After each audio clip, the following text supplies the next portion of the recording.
La messe est hautement religieuse. Venus de tous les pays et d'autres du continent africain, ces fidèles réunis ici au sein de cette mosquée restituent le nombre du livre saint récité pour le repos éternel des l'âme du maréchal Idriss Déby Itno, décédé le 20 avril dernier en défendant la patrie, menacée par les ennemis de la nation.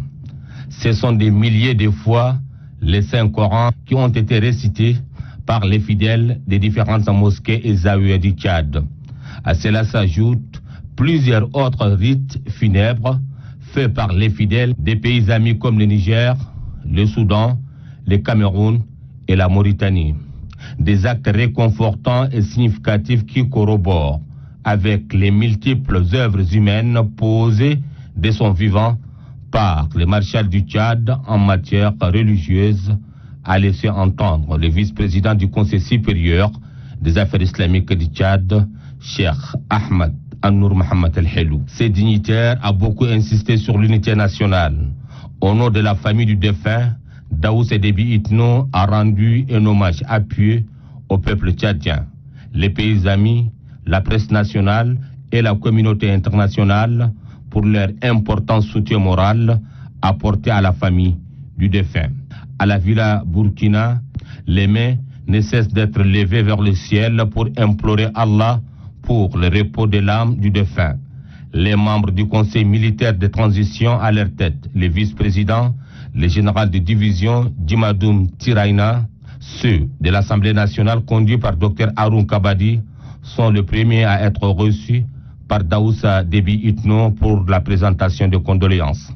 Après quoi, les membres du gouvernement, les autorités traditionnelles et coutumières et les leaders religieux se sont livrés à la même tradition islamique.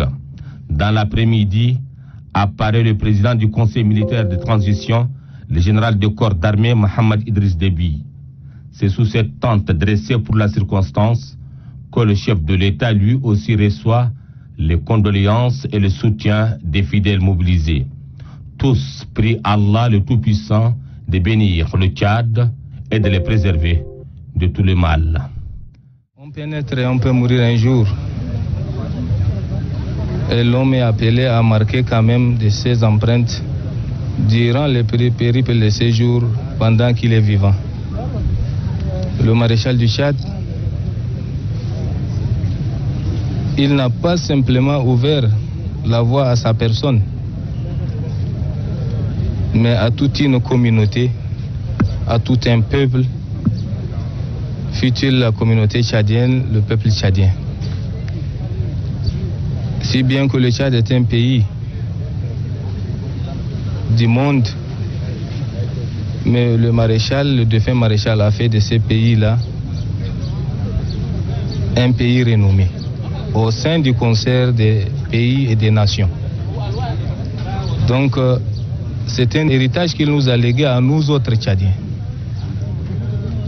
Je demande à la population tchadienne de préserver la paix chèrement acquise sous l'impulsion du maréchal et la continuité de ces œuvres salvatrices par le général de corps d'armée Mohamed Idriss Déby Itno, président du Conseil militaire de la transition.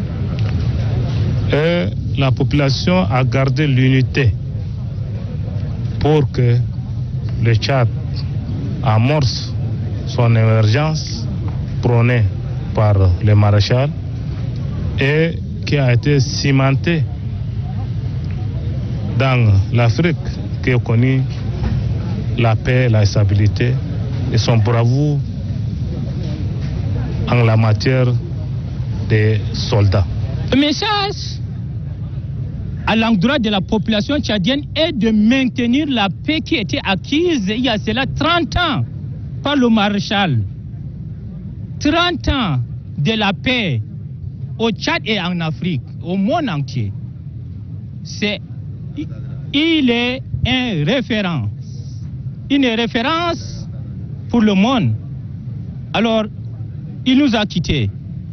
Mais l'œuvre humaine, l'œuvre ne meurt jamais. Nous devrons s'appuyer sur son œuvre pour faire avancer le Tchad, l'Afrique et le monde entier.